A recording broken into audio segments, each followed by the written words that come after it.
Ho attaccato i miei fustellati, questi erano semplicemente dello stesso colore ma ho preferito spezzare e ho creato questo movimento. Bisogna stare un pochino attenti quando create un movimento e non buttarli su bello a casaccio, perché nel mio caso ad esempio voglio lasciare la parte centrale.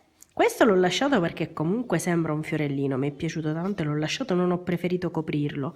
Ho messo questo nastrino che non so se lascerò oppure cambierò, lo sostituirò con qualcun altro. Per adesso però lascio questo che comunque non mi dispiace, devo solo tagliare qui per bene.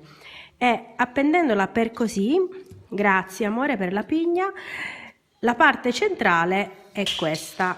E in questa parte qui io voglio andare ad inserire il nome, attaccando semplicemente i fustellati dell'alfabeto su questo foamy gomma eva rosa, senza altri sbrilluccichini, perché credo per quanto riguarda lo scintillio va più che bene così. Ed è quasi completata, ci vediamo alla fine dell'opera.